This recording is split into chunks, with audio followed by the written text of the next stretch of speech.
Алексей, три... сколько же мне лет? 36 лет, живу в Бишкеке, инженер. Жена есть, супруга и дочь маленькая, полгода. Для меня такое разделение просто некорректно. Потому что если мужчина живет один, к примеру, он выполняет все обязанности. Я стараюсь сделать все, чтобы облегчить жизнь своей супруге. Тут вопрос просто заботы и любви. Заботы о человеке, который тебе не безразличен. Вы знаете, наверное, я бы хотел, чтобы все это было в меру. Чтобы она была сильной, но в меру. Чтобы она была женственной, но в меру. Чтобы она была самостоятельной, но в меру. Потому что, наверное, золотая середина недаром воспета многими. Она во всем важна.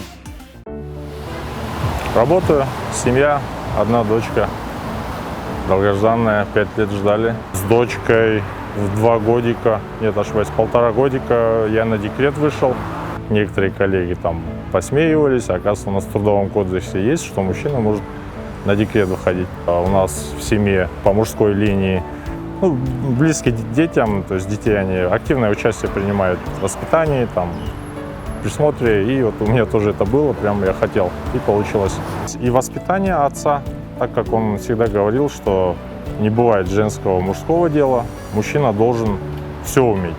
Соответственно, отец учил меня в 6 классе уже тесто месить и хлеб печь.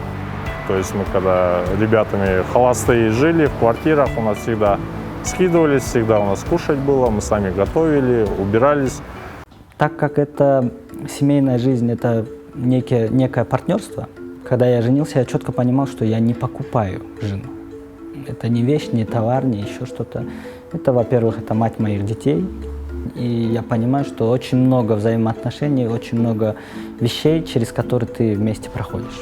Многие вещи, которые мы на берегу решили, сейчас нам вот прошло 15 лет, больше 15, нам, в принципе, как-то особо незаметно. Да, бывают вопросы, которые надо обсуждать. Мы просто садимся вечером, пьем чай и обсуждаем. Мы ищем какую-то середину золотую. У нас в семье 3 детей. Мы как-то их воспитываем более быть толерантными, более понимающими. И когда я с ними провожу какую-то беседу дома, мы стараемся тоже на взаимопонимании и уважении. И я выступаю не в качестве роли там какого-то тирана или там руководителя. Я стараюсь быть консультантом. Кесибим боюнча мугалиммин, тарыхчы мугалим. Союз тарагандан кийин ар кандай иштерди кылдым. Biraz коммерция кылдым, маршрутка иштедим. Пенсияга чыккандан кийин кызымдын бизнесине жардам берип жүрдүм. Тигип берем, бул ар кандай иштерге жардам берем. Мен өзүм кылган ишиме уялбайм. Ал меники мен иштегеним бул турмуштук зарылчылык деле эмес болчу. Мен кызымдын иштеп атат, ошол кызымдын ишин өнүктүрүүгө, коомдун өнүгүшүнө жараша мамилелер да өзгөрөт да. Биздин семьядан бөлүнбөйт. Мисалы үчүн менин уулум казан аяк жууп кое берет, полду жууп кое берет, идиш аякты жанагы идиш жуушка салып кое берет. Эми коом өзгөргөн сайын ошол иштин айырмачылыктары да бөлөкчө болуп атпайбы?